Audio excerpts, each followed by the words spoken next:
Everything I got, I worked for it. He's wearing shoes that he didn't work for. That's huge. Every pair of shoes I have, I worked for. My mama didn't buy me nothing. And to this day, if I ask my mother for 100, she wants to know when you giving it back. I worked for everything. I went to college, I paid for it. I didn't have anybody buy me a car. I got my first car. Sweat equity.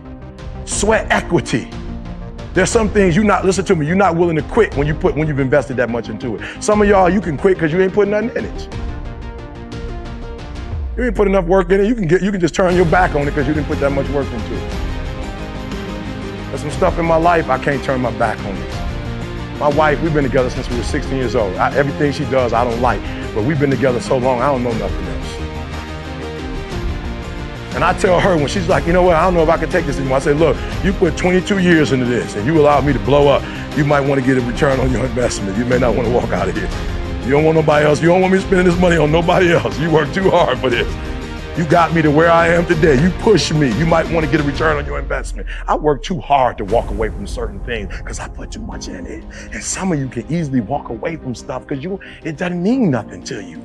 But if this company means something to you, if this opportunity means something to you, you wouldn't quit and you wouldn't give up and you wouldn't give in. Not just for yourself. You wouldn't do it because of the opportunity they gave you and you want to pay them back. I've heard some crazy stories. I heard a guy tell me, to this day, I try to conceptualize it, but it's hard because I know how he living now. And he told me he got this job from selling TVs at Best Buy. I'm like, that sounds real. I don't know. That's a crazy story. You just was at Best Buy selling TVs and you just met somebody from CEO from Quick and Long. You just met somebody and they gave you a job and now you where you are. You want me to buy that? Just like that. He just happened to come to you and you just happened to be selling TVs that day. That's a long shot. It happened. So when a person gives you an opportunity like that, when you weren't headed down this path in the first place, you could just walk away from that. Some stuff you can't walk away from. My biological father, I love him, but I don't really know my man like that. I don't call my biological father every day. Me and my mother been through our go through, but I call mama almost every single day. Why? Because we've been through some stuff together. She been there for me when nobody else was there for me. It's something in my spirit that say, you better call mama today. I don't care how big time you get. You better stop what you're doing right now. You on the road, tell them, hold on for 1 minute. Let me just call my mom and tell her I can't talk right now. I've been through too much with that lady to turn my back on her. Sweat equity. That's why you're a part of the process. That's why you work hard. That's why they put you through what they put you through. Because if you're going to get to the other side, they got to test you to make sure you're serious. But when you get to the other side, you're going to get your rewards. If it was easy, everybody would do it. I got cousins who've never gone to college before. And when they look at me and see me on YouTube, they say, that's my cousin. If he can do it, I can do it. The reason I'm a high school dropout is because my vision was a grandfather who dropped out, a father who dropped out. And I dropped out because that's what we did. That's what we saw. I'm getting a PhD, not because I need a PhD to speak. I'm getting a PhD to create a vision. This is who we are. This is what we do. And our DNA is greatness, son. Take a look at who we are and what we do. And model it. I'm not doing this for a car. I'm not doing this for a house. I'm not doing this to pay no bills. I'm doing this to change lives. Guess what? The car will come. The house will come in the process. Let me tell you something. If you shoot for the stars, you're gonna hit the moon. I don't know if you know where the moon is, but it's a lot close. Like you can measure from the earth to the moon. You can't measure from the earth to the. One of them is miles, the other one is light years. It's a big difference. So when we were talking about earlier the why, we were talking about why. The reason why is so important. Why is so important because if you have a why outside of yourself, you're going to get the things you want to accomplish. I told the last group, we did research, we decided, remember I told you about the champion, one group, they just win once and then that's it. But then another group, they do it 6 times. I don't know anybody watch basketball here, but can I show you Michael Jordan's mindset when we say vision? When he won his first championship before the game was even over, before he even got the trophy, he looked in the camera and said, you remember that? He hadn't even got the trophy in his hand yet. And he looks at the camera and says, then when he won his second championship before he got his trophy, he said,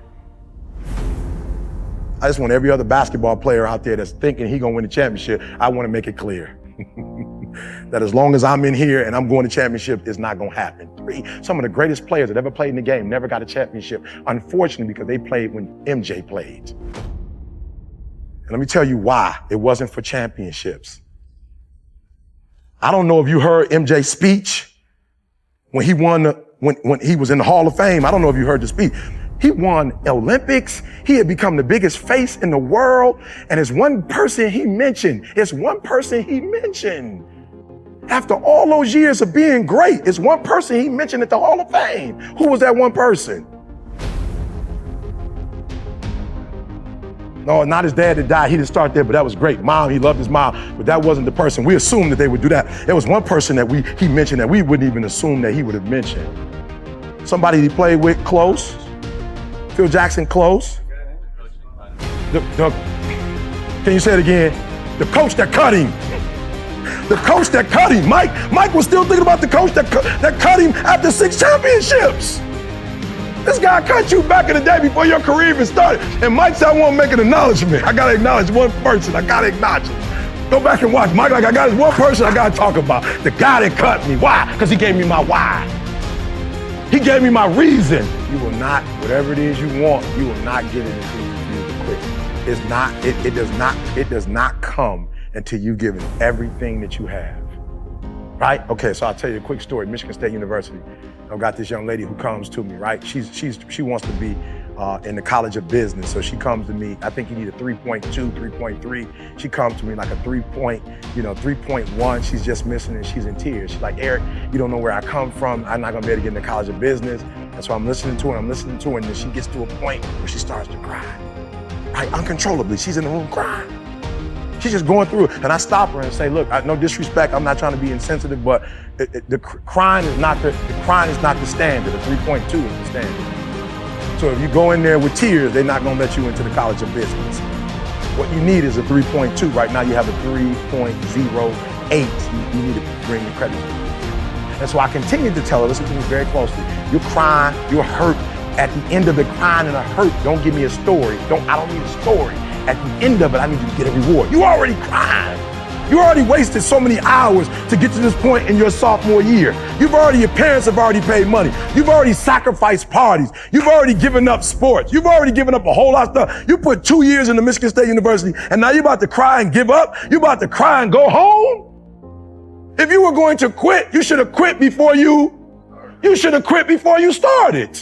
You don't come this far. You don't invest this much time. You don't invest this much energy to give up. Let me tell you something. A lot of times I do the right thing. I don't do the right thing because I'm a good person. Sometimes I do the right thing because I put up it took me 20 years to get to where I am now. And you think I'm about to blow 20 years off of a little fun?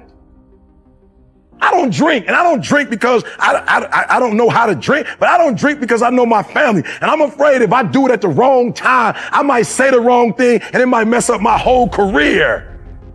You see athletes all the time. Athletes all the time that lose it all over some little stupid stuff.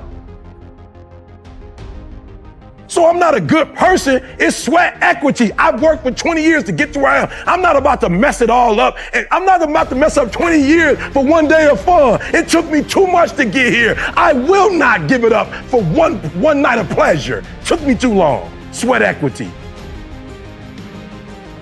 And every time I come out here, especially in the winter, and pray at 3 o'clock in the morning, it just reminds me so much of when I was homeless. Man, this 3 o'clock in the morning thing has changed my life, man. It feels like it's -2 degrees out here. But it's not the cold, it's not, the numbness in your hands, the numbness in your feet. Like, that's not what it is. It's when it's dark and you gotta walk by yourself. When I was going through my worst, points in life, I had my mama, I had my grandma, I had my cousins, but when I was homeless, it was dark and I was by myself, so I know for a lot of you, the year started off, as dark as the other year started off. You're as lost as you were before. You had no clarity. I get it. Your confidence is shattered. My confidence was so bad when I was homeless. I couldn't walk with my head up. I couldn't have my shoulders up. I couldn't stick my chest out. So I know what you're going through. So for me, it's like, well, how can I help? You know, I read your DMs, you know, I read them. I see the texts you send me. I see when I'm preaching, I see the comments you make, you know, and I was like, God, how can I help? And so, you know, I said, you know what I'm gonna do? I'm gonna let them get through January, you know, and I'm gonna let them see if this gonna be a different year. And for a lot of you, it's not. Here's what we're gonna do in February. I'm gonna walk with you because I know what it's like to walk alone. So I'm gonna walk with you in your darkest points of your life, right? God changed my life at 3 o'clock in the morning. And that's why I'm still doing it. I was 16 years old. I'm 53 now. I'm still getting up in the morning and I'm still walking and talking with God.